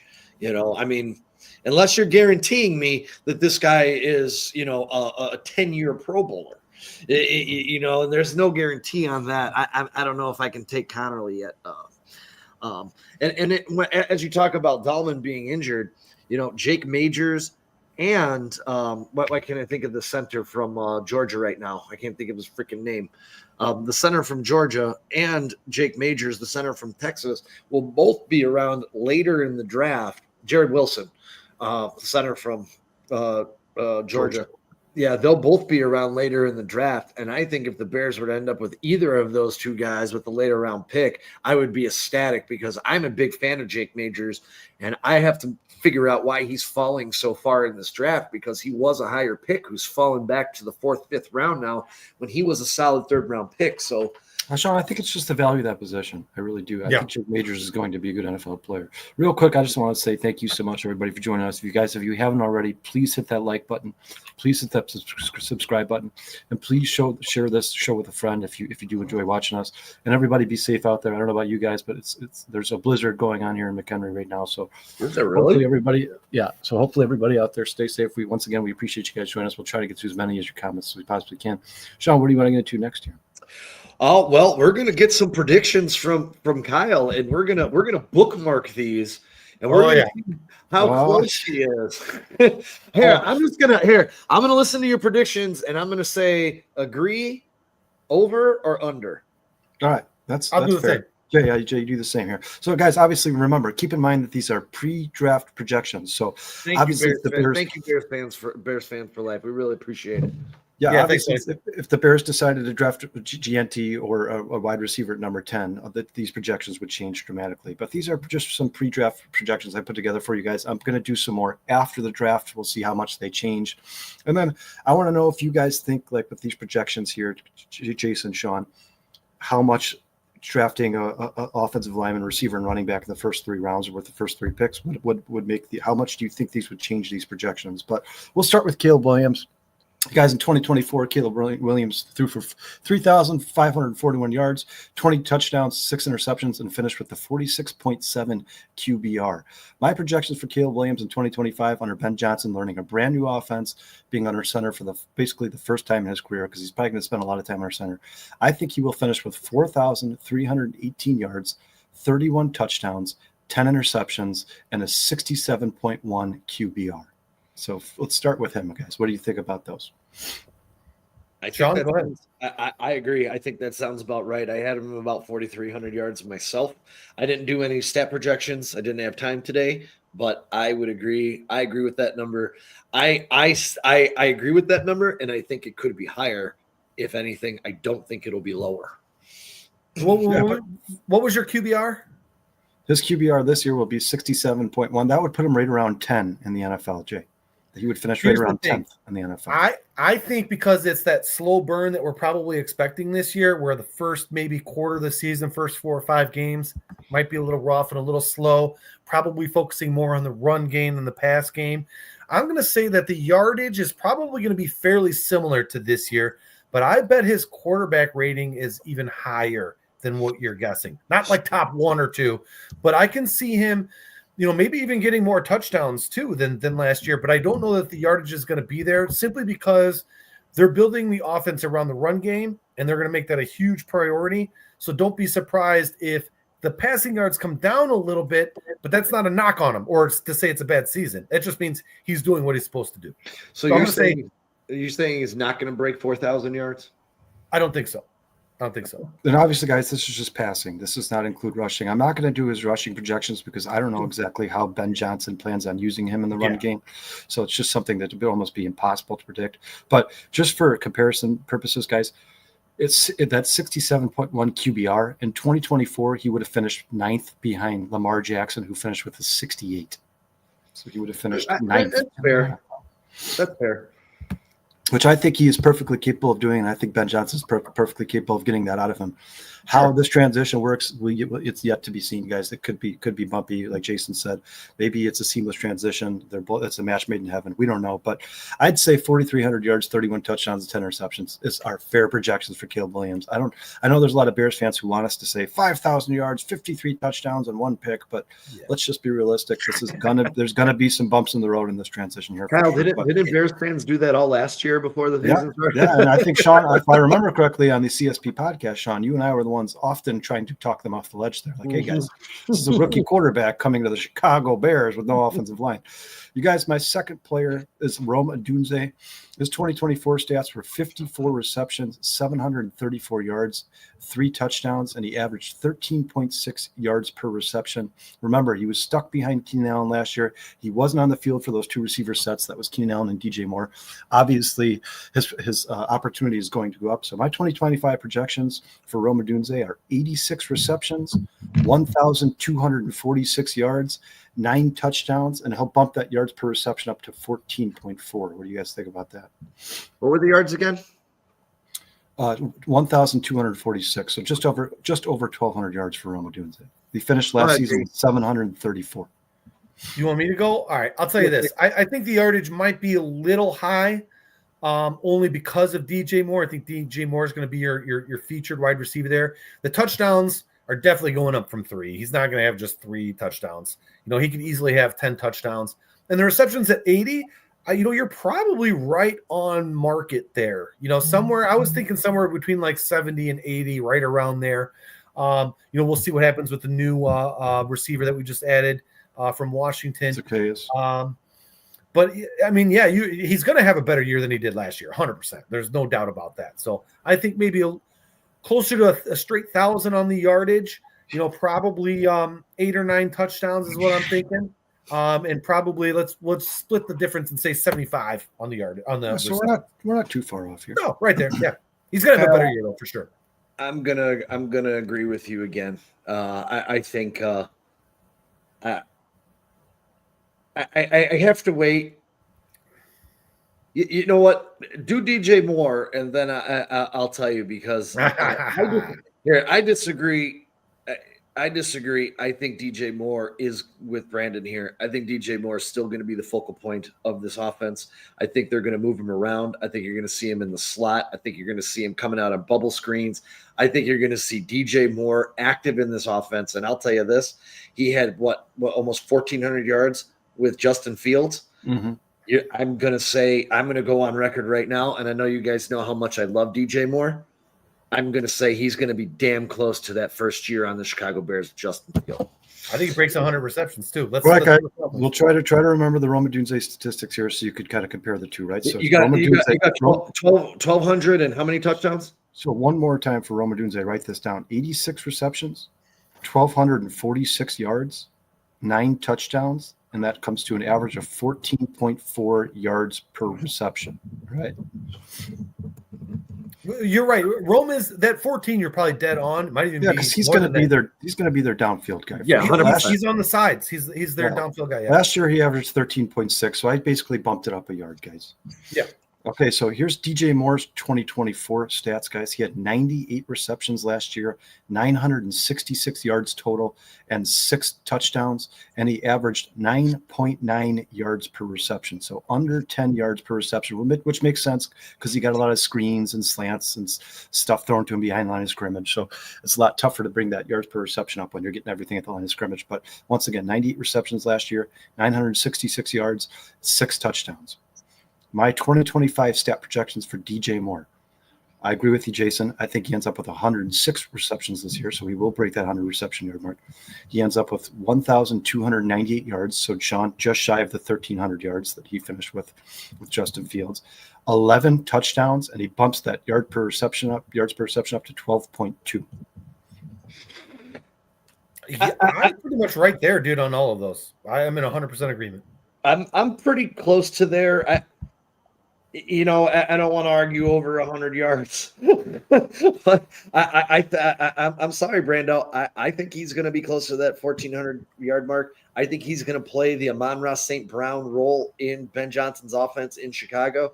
And what is Sean, since you bring that up, Amon-Ra St. Brown actually had a down year in terms of yardage last year. I think he only finished with 1,100 or somewhere around there. So, but obviously they have Jamison Williams. So but they had Jamison Williams, and this is my comparison to Rome Odunze. Jamison Williams just barely cracked the 1,000 yard mark.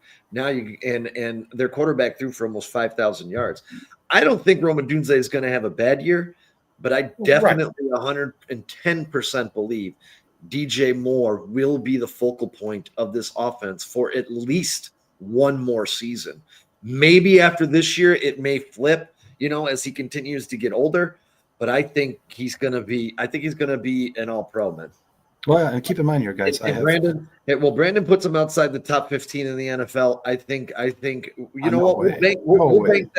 We'll We'll bank that. We'll No we'll way. cash that receipt in at the end of the year because I think that's absolutely insane. Yeah, there's no statement. way he's outside. I think he's top 10 receiver. Yeah. Yes, And yes. you guys, I think the 106 receptions, the 1,298 yards, and 11 touchdowns that I projected him at, that's within the top 10. You Here, fall at can- 9 or 10. Can I say something about DJ Moore? This guy put up 1,000-yard seasons with the worst quarterbacks in NFL freaking history. And the worst play callers. Yes, he has a quarterback, and he is going to be the focal point of this offense. I'm sorry.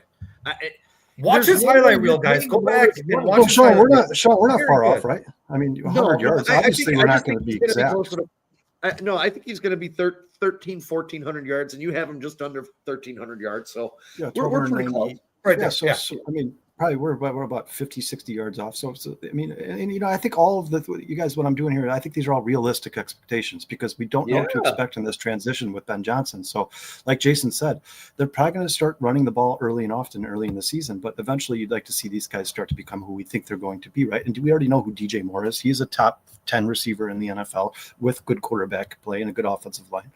So I'm going to move on to DeAndre Swift here, guys. So obviously Hold this on, one's hold on really quick.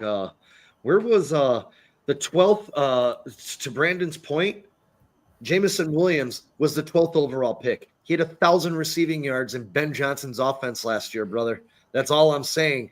Don't overestimate. I think this guy going from 700 to 1,000 is a great leap in his second year. Hugely. But Well, I went from 734 to 1246, guys. I think DJ Moore and Rome Odunze are going to finish with very similar seasons.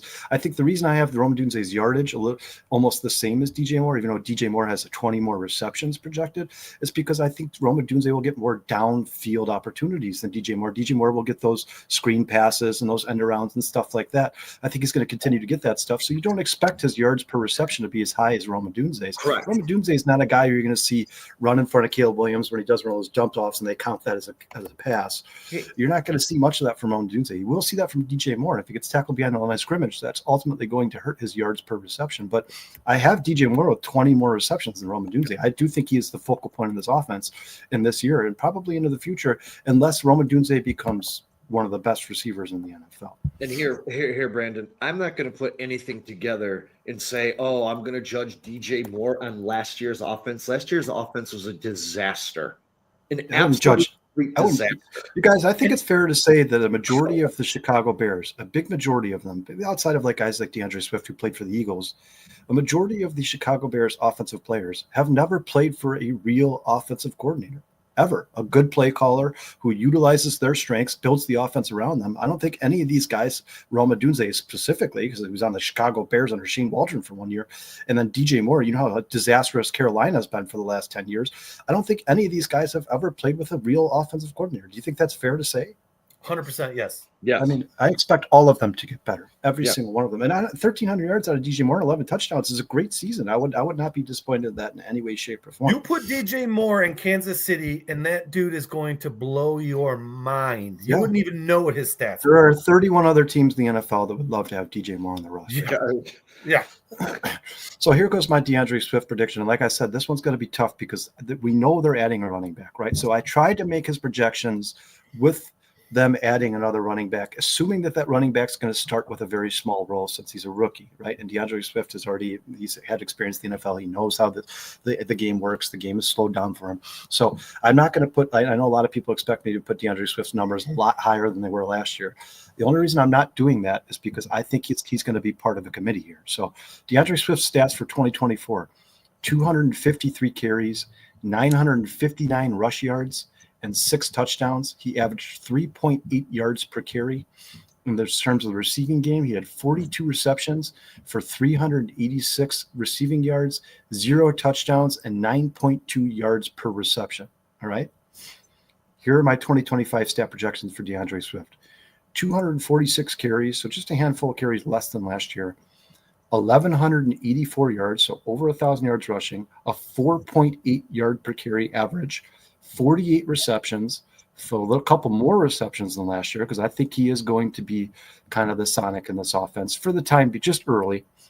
452 receiving yards and 3 touchdowns. That gives him 9.4 yards per reception, and that's right around what Jahmyr Gibbs averaged last year, guys. So that to me, he's just going to play that role in this offense that Jahmyr Gibbs played. So what do you guys think about that? You could see him in that, the Sonic role or whatever. I it's really hard. You're right. This is a really hard one to pick because we don't know who they're going to pick up at in the draft or if anybody or whatever. We really don't understand what type of role Roshan is going to have. Do they believe in him? What's going on?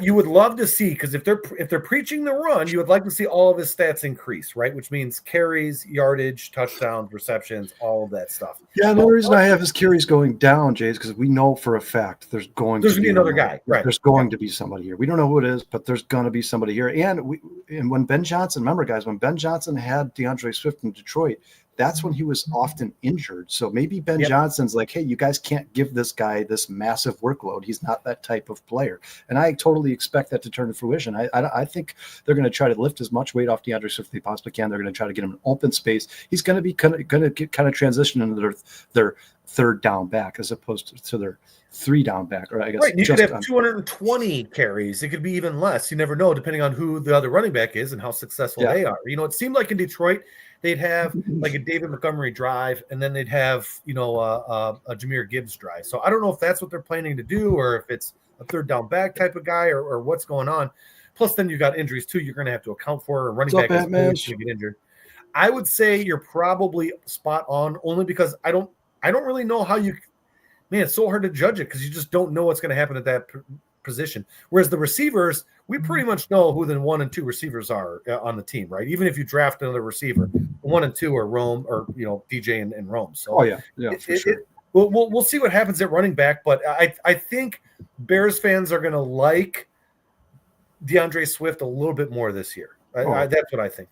Sean? Well, I'm going to disagree with you on this one. A little bit. Just because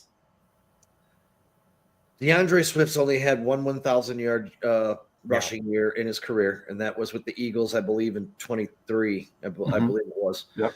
And then outside of that, he's kind of been the complement. And I do expect, and I know you can change predictions based on if someone gets drafted. Yeah. I think that without a doubt, there is going to be another running back on this. That's a guarantee. It's a guarantee. It's a guarantee. So I'm gonna keep. I don't mind the receiving yards at 452. I like that. I'm gonna keep though with the rest of his career, with the exception of the year with the Eagles, where he had. You're gonna keep him under 1,000. I'm gonna keep him under 1,000. That's fair. I think the rookie running back is going to have over 1,000 yards because I think the Bears are going to end up with a good one.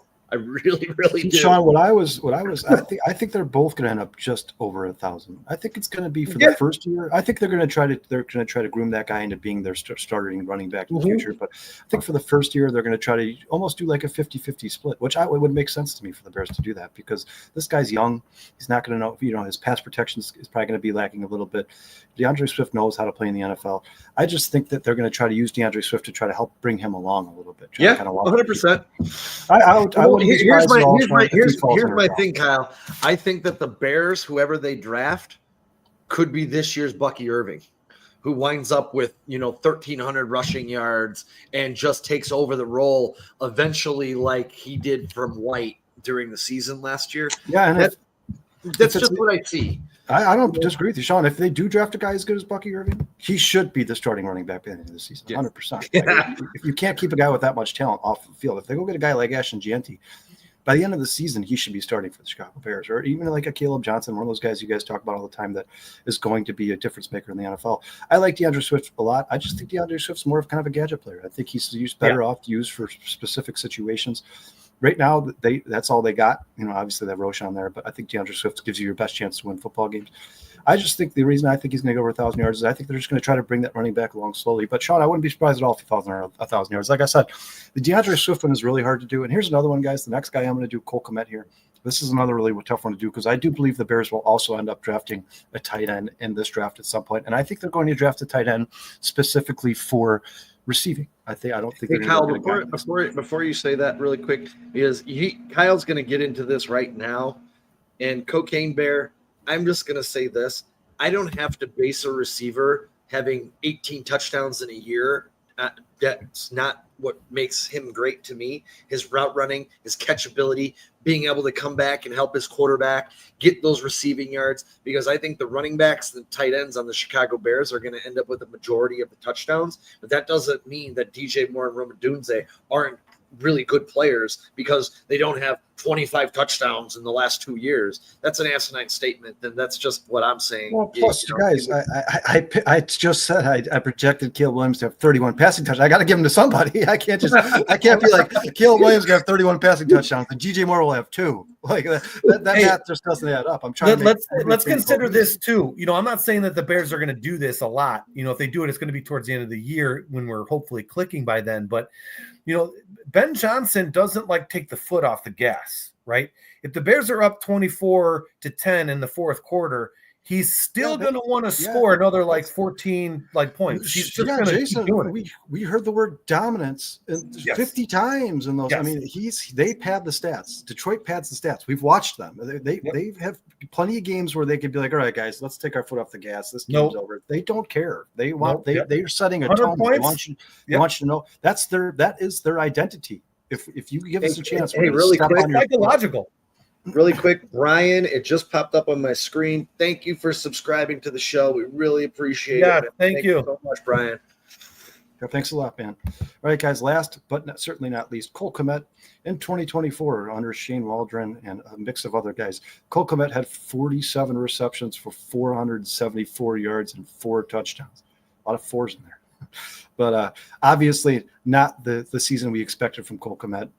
I certainly expect him to be better next year. The problem with projecting Cole Kmet's stat is, once again, I think they're going to add another tight end. The thing about tight ends, though, guys, is we all know tight ends usually have a very slow transition in the NFL, unless you're talking about a guy like Brock Bowers or one of these guys who was a top 15 pick and expected to come and make a difference immediately. So my 2025 projections for Cole Kmet: 56 receptions, 668 yards, and 6 touchdowns. He might be over. I mean, listen, the only thing that's going to I think keep his stats down or similar to this year would be if we draft Tyler Warren, right? If we don't draft Tyler Warren, I definitely see his stats. We all said it, and we've seen Cole Kmet do very well, right? When he has flashes, he'll have a 2-touchdown game here or there, like your typical tight end does. But he's really not that bad of a blocker. He's a pretty good, a pass catcher. He's a giant human being. Let's not forget. So, we were pretty good in the red zone. I think personally, we all agreed they did not utilize him. Even my wife was like, why aren't we throwing the ball to Cole Kmet? I mean, if my wife can see it, everybody else can see it. So I think we're going to get the ball to him more. I think he's definitely going to have an uptick on every single stat: yards per reception, receptions, touchdowns, yardage. I think you're probably straight, right on there, maybe even slightly higher, not like a huge uptick. But the only thing that would keep him from hitting those numbers would be if we draft a Tyler Warren or somebody just outstanding, So you guys, and real quick, Sean, before you respond, because I know you want to respond to this one. Sean loves tight ends, but yeah, he does.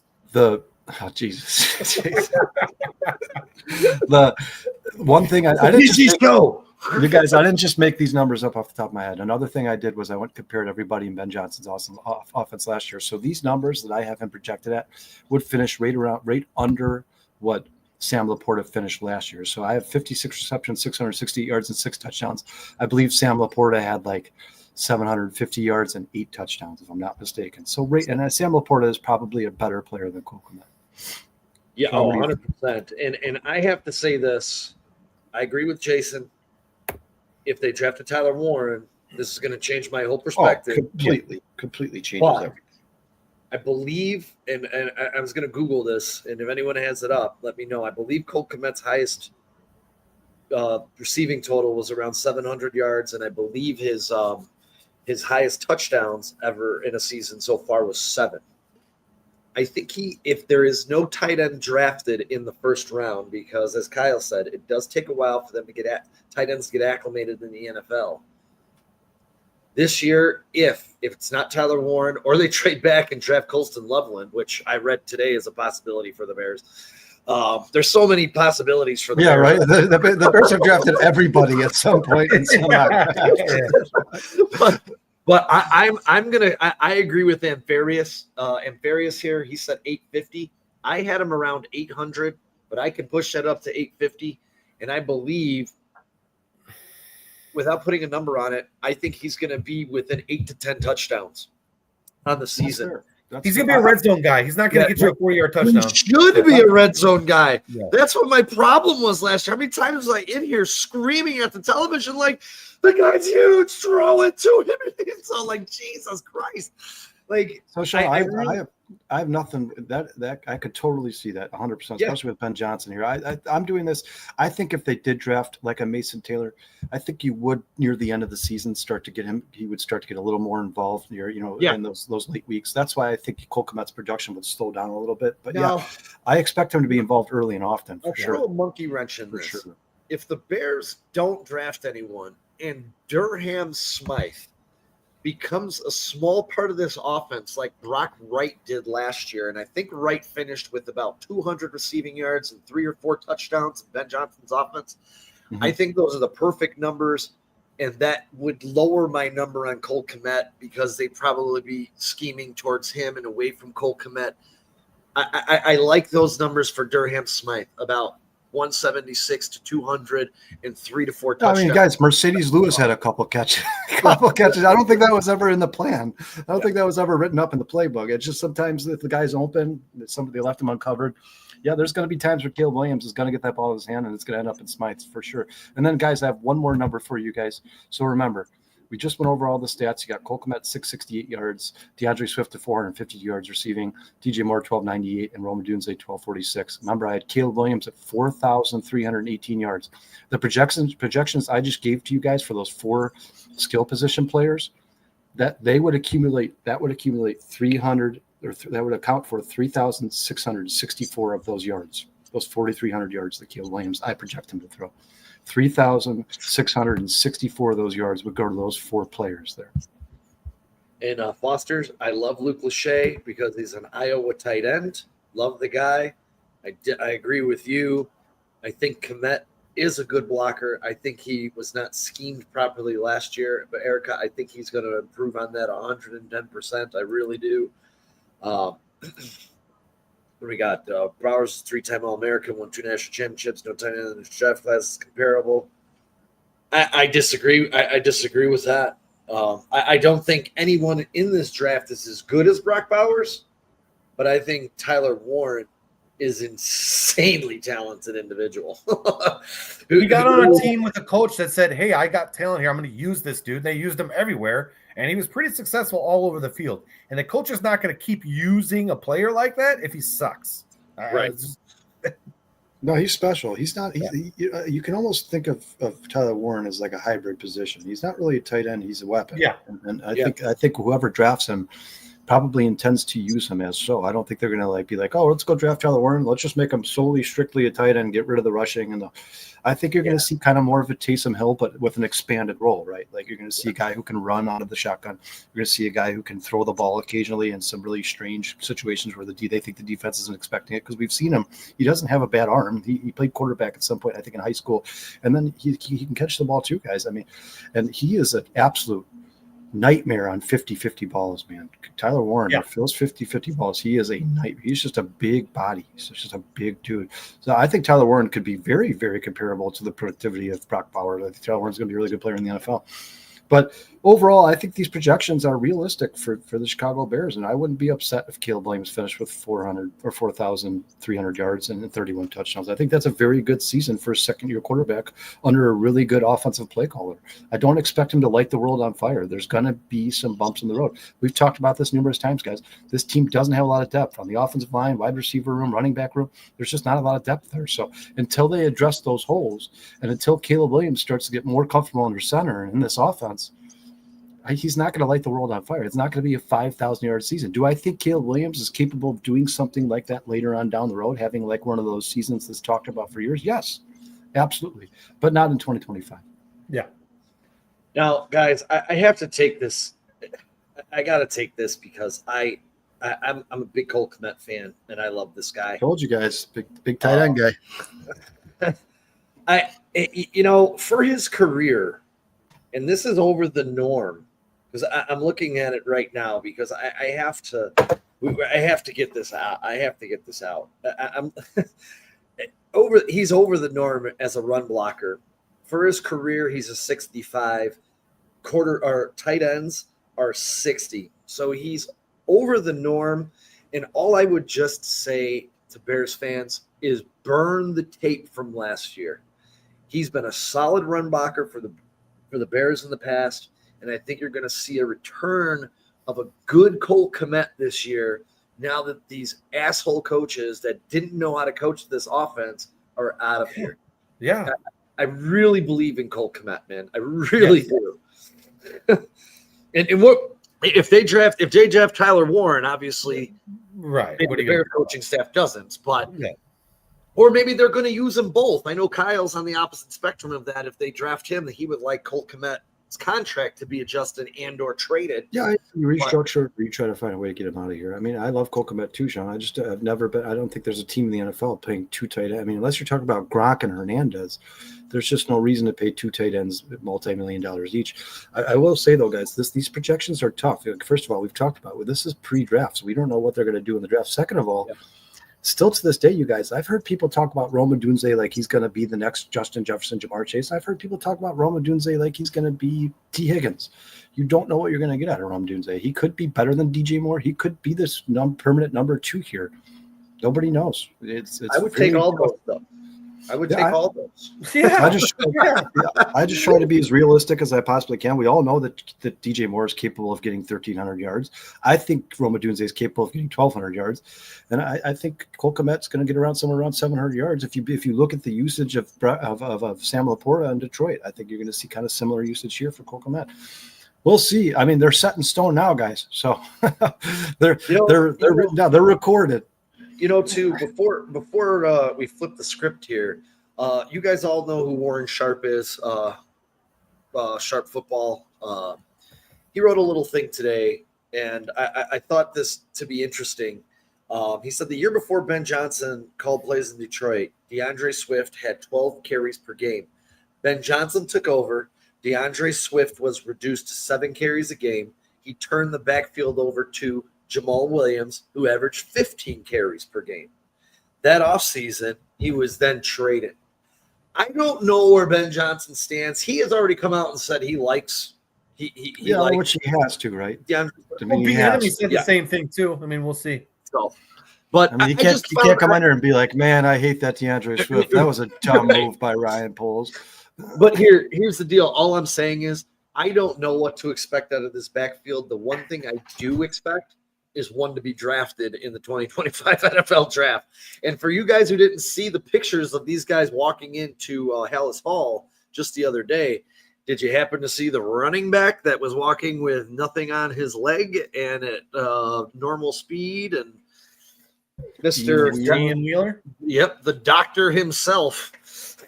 Yeah. Ian Wheeler. And again, I don't know what Ian Wheeler is going to run. Thanks, Foster, so much for checking in, man. Really appreciate you spending some Wednesday with us, man. Thank you. Thank you, Foster. Appreciate you, Foster. But yeah, Ian Wheeler, I liked what I saw again in preseason. I loved, it was probably the most emotional part of Hard Knocks, him getting injured, the whole hugging of his mom. But then you had Ryan Poles there, like, just go fix yourself. You're a part of this team. You're going to be back. And I think he'll be back. And hopefully he can be a contributor. If anything, maybe he'll be on special teams. We have a couple injuries in the backfield, and then he gets a chance to prove himself on the NFL. Sean, or maybe even like that Tariq Cohen scat back, kind of like just on the field to basically catch the ball. You're not going to see him run much. I mean, there's a number of different things you could do with that guy. I will say this, though, guys. I know it's preseason, and you guys know that my motto is you can only play the competition put in front of you. But Ian Wheeler looks special. You look special, and maybe they have something more than we think that they have in Ian Wheeler. Yeah. The only thing that stinks is there's going to be a recovery period from that injury for sure. Yeah. I mean, that's how is he cutting? How is he accelerating? So you don't know if you're watching an injured Ian Wheeler or just a guy who this is who he is. He's just not as good as we thought he was. But yeah, I definitely expect them to give him a chance. And I'm not saying to like if they draft Caleb Johnson, Ian Wheeler is going to start over Caleb Johnson. I'm just saying I expect them to see if they have another weapon on this roster. Yeah. Anything else you guys want? I'll tell you this too. When it comes to Ian Wheeler, you just got to look at guys. You got to look at guys like Terrell Davis, 6th round draft pick, Super Bowl MVP. Look at a guy like Austin Eckler, undrafted free agent, probably going to be possibly a future Hall of Famer. And Austin Eckler did a number of different things, right? Like there's so many different ways you could use Austin Eckler. Maybe Ian Wheeler just takes a part of that role, like he's just a receiving back, or he's a scat back, or he's an end around guy. But either way, if you got another weapon there, good for the Bears and good find by Ryan Poles. But I will say, incredibly impressed with the way he ran the ball in preseason. I thought he ran great. Jason found the little nugget from before we put a bow on this thing, a little nugget he wanted to share. I found it a little interesting myself. What was it, Jay? This is totally a meatball fact, a meatball rumor, but Mike Florio of PFT was on the Score today, and he had mentioned some stadium troubles with Cincinnati. And then he had mentioned what might happen as a result. Now, we all know that the Bears are trying to build a stadium. They need money, right? I've heard rumors that maybe the White Sox might want to join in with them, but I don't really know if that stadium would fit, a baseball team. And he had mentioned that, one possibility, much like St. Louis moving to LA, saying no to the Raiders moving back to LA, but yes to San Diego. And it was mostly because of fan base and really just the fit, right? So both of those teams then put in the money for the stadium, and you wind up with SoFi, probably the coolest stadium in the NFL right now. Mm-hmm. So here's just a couple of things. So the Bengals are having real big problems negotiating their contract, right? They could potentially relocate after the 25 season, really after the 26 season. Their lease is now currently through the 2026 season. However, the deadline for a decision on the new lease negotiations is June 30th of this year. What else here? They can choose not to extend the lease and then move. The owner said that that's a possibility. That could be just hemming and hawing and things like that. But here's the one thing I do know about Cincinnati, listening to Carson Palmer talk about them. If you guys remember, he just wanted out. He signed a contract, and a year later he's like, I'm done with football. I don't want to play in Cincinnati anymore. This team sucks. You've got Joe Burrow saying, hey, guys, please sign these weapons for me because they're really good and I would like to win football games. And really what I've been looking at throughout the day here is that Cincinnati doesn't really give a shit about wins. They care about money. And if the money doesn't work for them, they are very likely to move out of there. And I know Cincinnati is a big-time football town. I know Cincinnati is there's not much going on there besides, maybe that football team. But it's a real possibility. If they can't get public funding, which seems to be the trend now across the nation, that the governments, local governments and state governments just don't want to hand out money to these teams for stadiums anymore, then the real reality is that they might move. So it is a huge possibility that the Bengals might want to join some of that revenue that they have and some of that money that they have to make this $5-6 billion stadium or whatever the hell it's going to be. So just something to really think about it. Now, there is an Art Modell law in Ohio that basically prevents professional sports teams from moving to a new city or stadium without first negotiating with the host city or giving them like 6 months, which is why I think you have that June 2025 date, because you have to have that said and done, all the negotiations 6 months before the lease is up in 2026. So it's a real possibility that this could be happening soon. And if the Cincinnati Bengals don't move to Chicago, they might move somewhere else. But you could be looking at the Chicago Bears and the Chicago Bengals coming up pretty soon. Actually, one thing I heard, Jason, I read the same article. They even talked about the possibility of, and this would suck for Bears fans, but the Bears and Bengals meeting in Indiana and building a stadium there right outside of Chicago. That's like right across the border or whatever. Yeah, it would be right over the border, kind of like where Trax holds a lot of his live shows there, and in Griffith, Indiana, somewhere around there. I know there's a lot of real estate over there, and I've heard that rumor go around. That would crush my heart, guys. I mean, oh God, the Bears need to stay in Illinois. You got to stay. They just spent $197 million on 300 and some odd acres. So I don't know if they're going to spend another $197 million. What I think they should, possibly the Bears should think about doing is, because a lot of people keep saying that the Bears and Sox, that would be too conflicting. It's not good for a baseball team to play in a football stadium, right? Well, then take Arlington Heights and build 2 stadiums.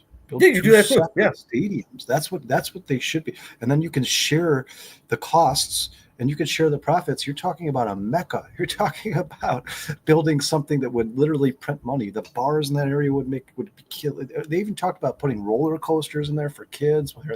I mean, the opportunities are endless. And they've even talked about maybe switching the AAA Iowa Cubs and moving them into Arlington Heights with the Chicago Bears, so that revenue is coming in year round. But a lot of cool ideas.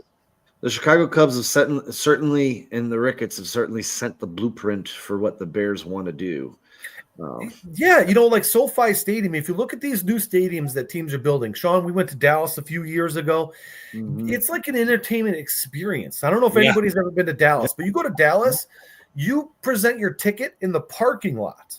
Yeah, and then you could buy a car in the stadium and have you can do whatever you want. Like you could be smoking everywhere. There's what's really crazy is there's like famous people walking all over. It's an entire like experience. There's bands playing outside, big screens outside of the stadium, still playing the game. So you could be inside, outside, don't they have the same experience. Don't they leave the tunnel and come through like a restaurant? Don't the players walk right through the middle of a restaurant? That might be. I didn't see that, but they had like pyrotechnics that we didn't have like the greatest seats in the world, but they had pyrotechnics down on the field, and we could feel the heat like on the 3rd level. Like, dude, it was insane in that place. Guys, when you talk to sports fans who have traveled the country and tried to create their bucket list of seeing how many stadiums they can visit, Soldier Field's the worst. And they almost always tell you that the ones who are like, the Royals and the Chiefs are in the same parking lot. The Philadelphia Phillies and the Eagles are right across the street from each other. They always say those are the best ones. They're like, you can knock out 2 of those stadiums in one day. The Rangers stadium is right next door to the Rangers. They share a parking lot with the Cowboys. Same as Arrowhead and Kauffman. I mean, 2 beautiful stadiums that share a parking lot, and you can go to the Royals game and you can go to the Chiefs game in the morning and go to the Royals game at night. I mean, it's just what an experience. I think it would be really, really smart if the Chicago teams, those 2 teams, the White Sox and Bears, could find a way to build both those teams in Arlington Heights. I just think they're both too cheap to do so. That's probably what's going to end up being. Well, Reinsdorf is for sure, but it is a way to basically share the revenue and minimize the impact on the public funding. The governor has said, and I'm sure the Arlington Heights themselves would happily pay for, a new on and off ramp there on 53, maybe wider lanes, things that actually will benefit, the neighborhoods and the community. They just don't want to put the money into the stadium itself, right? Yeah. And the way you do that, if you need $1 billion, why don't you go to another $1 billion company and ask them for the money that they can also then revenue share in? If there's concerts and everything else, there's festivals, they're all going to get get that money. Super Bowls, World Series, NCAA championship game.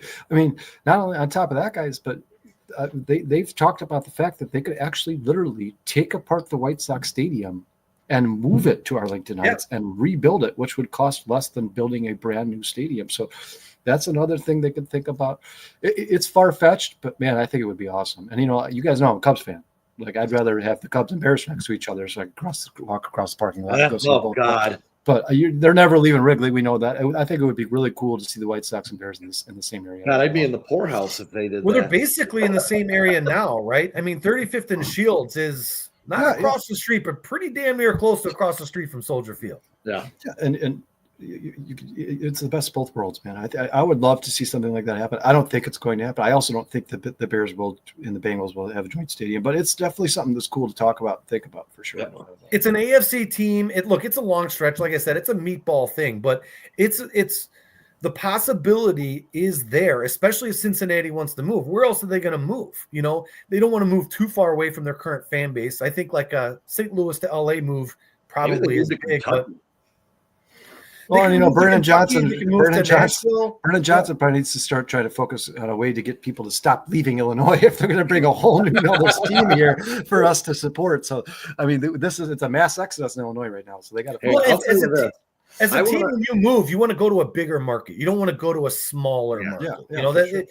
All of these things are all circumstantial and probably never going to happen. Let's be honest with you. They're probably going to make a deal. Cincinnati wants them to stay there because politicians take a hit when their teams leave. Well, it certainly makes for some interesting conversation. Sure did. That's all I got. I will say this. We're going to put a bow on this thing, but first we got to thank Trax, Erica, Dante, Foster's, help me out here, guys. Amphiarius, Brandon, Foster, Dustin, Ant Mass, Bears breaking fan news. for life. Breaking news, Bruce. Where's Bruce? Get him on the show. What's up, guys? Bears fan What up, for Bruce? life. I mean, everybody. If we miss any of you guys, we apologize. Cocaine Bear. Jediah. We almost missed Jediah last year. It was Jediah last week, so we have to remember him. Yeah. And then T, the big Lions fan. We love you. We appreciate you joining the show. Illinois Jones, Absolutely. Crooked Commish. Thank you so much for being here, guys. Dustin was on too. Thanks, buddy. Our And diehards. Dustin and Brandon, and don't forget tomorrow, Dustin and Brandon will be on the bare minimum. Burn some midnight oil with those fellas, and then Kyle and I, of course, we're gonna sit back and talk some Cubs baseball. We're definitely gonna have some things to talk about this Saturday. Outside of that, we'll be back for the Halas Hall Hangover on Monday, and I believe Crooked Commish is going to join us next Wednesday to talk some Bears football. That's going to be really awesome. And then we're going to get a date. And he was actually texting me, and this is a problem. Crooked Commish, you're not a beautiful blonde with blue eyes. That could go a long way for us, bro. Here's every Wednesday. Here's the one problem that I have is their main show is Tuesday night. And he asked us to be on it, and I said that's the one night that all three of us are really busy, and we can't be on Tuesday night. But I told him, let's see if we can work something else out. We're going to try and work something else out where we can cross show with them as well. So yeah, for sure, we'll definitely work it out, Crooked Commission. We appreciate you joining us as always, man. 100%. Absolutely. And anything you want to get out there before we wrap up? Shit, fuck Green Bay. All right, Fuck yeah. Let's go. Fuck yeah. Don't forget draft party, River Street, the 24th. As always, April 24th, 102 North River Street Tavern. We're going to be there, raising money for charity, having a great time, interviewing you. Anyone in the chat, you know how to find us. If you guys want to jump on, do a guest spot with us, reach out on us, Facebook Messenger, 4stars Chicago Sports at gmail.com. You can hit us up on an email. If you guys want to jump on, we'd love to have some of y'all come in and get your perspectives outside of the chat and just chop it up with us a little bit. So until next week, don't forget about Dustin and Brandon tomorrow night. Join those boys at 11:30. I'm sure they'll be cooking up some shenanigans as always. But until then, we love y'all. Be safe out there. Thank you for joining us. And until next time, bear down.